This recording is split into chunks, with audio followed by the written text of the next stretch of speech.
Laymen's evangelical fellowship స్థాపకులు ఎన్ దానియేల్ గారు 1961 సంవత్సరం ఏప్రిల్ 26వ తేదీన చేసిన ప్రసంగము.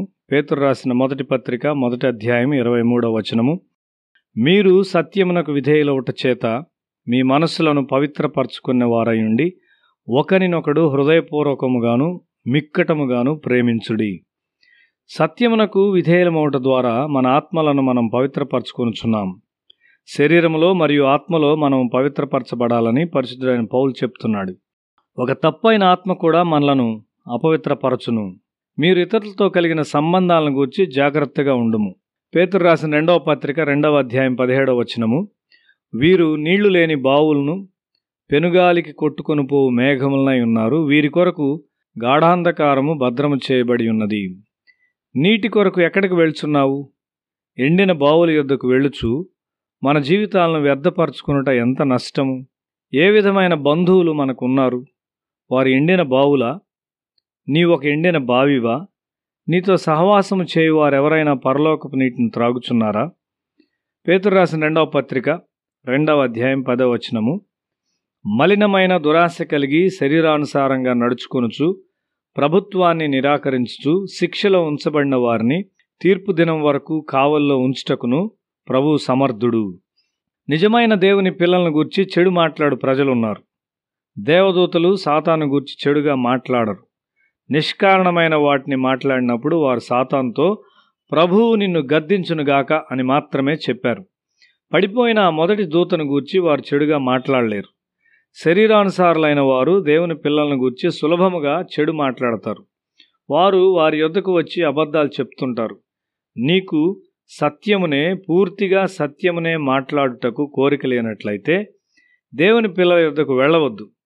సత్యమునకు విధేయులమైండునట్లు ఆత్మ నీకు సహాయం చేసినప్పుడు నీ మనస్సు మరియు ఆత్మ పవిత్రపరచబడును. క్రైస్తవునిగా ఉండి ఒక ఎండిన బావిగా ఉండుట నీ భక్తి ద్వారా ఇతరులను మోసపరచుట చాలా విచారకరమైన విషయం. తిమోతికి రాసిన మొదటి పత్రిక 4వ అధ్యాయం 8వ వచనము. శరీర సంబంధమైన సాధకము కొంచెం మట్టుకే ప్రయోజనకరమవును గాని దైవభక్తి ఇప్పటి జీవం విషయంలోనూ రాబో జీవం విషయంలోనూ వాగ్దానంతో కూడినదైనందున అది అన్ని విషయంలో ప్రయోజనకరమవును. దైవభక్తిలో నిన్ను నీవు సాధకం చేసుకొనుము. దీనిని మరియు దీని ప్రాముఖ్యతను గ్రహించుము. భౌతిక సాధన మనకిష్టం. అయితే విశ్వాసమునకు సంబంధించిన సాధన అభ్యాసం చేయమని దేవుడు మనలను కోరుచున్నాడు. అక్కడ దేవుని సన్నిధిని ఎంతో స్పష్టమైన రీతిలో తెలుసుకుంటావు. ఆయన నిత్యము నిలిచియుండు సన్నిధిని నీతో కలిగి ఉండుట ఒక గొప్ప ఆశీర్వాదం. నీవు దాన్ని రుచి చూచినట్లయితే ఎంత ఖరీదైనా నీవు దాన్ని సంపాదించుకుంటావు. ఆయన మాట పట్ల వణికే వారిని దేవుడు ఎరిగి ఉన్నాడు. నేటి నీ ఉదయకాల ధ్యానములో నీవు ఆయన మాటకు వణికి ఉన్నట్లయితే దినమంతయు ప్రభువు నిన్ను కాపాడుతూ ఉంటాడు. ఆయన మాట పట్ల వణకుట నీకు ఒక అలవాటుగా తయారగును. ఇదంతా దైవభక్తిలో సాధన. ఆయన వాక్యం కొరకైన విలువ ఎంతో ఎంతో గొప్పదిగా నీకు తయారగును. నీ సంబంధములను గురించి జాగ్రత్తగా ఉండుము. నీ మట్టుకు నీవు ఎండిన బావులతో సహవాసం కలిగి ఉంటున్నావా? ఆత్మ ద్వారా వాక్యమునకు విధేయత అనగా అర్థమేమై ఉన్నది? దాని అర్థమేమనగా కృప కొరకు ప్రార్థనతో వాక్యమును చదువుట. శిలువ సమయము సమీపించుండగా సాతాను పేతురును గోధుమల వలె జల్లించబోచున్నాడని యేసు చూడగలిగాడు. తన కొరకు మరియు తన శిష్యుల కొరకు యేసు ప్రార్థనలో లోతుగా ఉన్నాడు. ఆయన పేతురును హెచ్చరించాడు గాని యేసు మాటలను అతడు గ్రహించలేదు. అతడు గ్రహించినట్లయితే అతడు వణికిపోయేవాడు మరియు ప్రార్థించేవాడు. తన జీవమును యేసుకు ఇవ్వగలనని పేతురు తలంచాడు. ప్రార్థన లేకుండా పేతురు దాన్ని చేయగలడా? యేసు ఆత్మలో మాట్లాడుచున్నాడు. ఆయన మాటలు ఆత్మయు జీవమునై ఉన్నవి.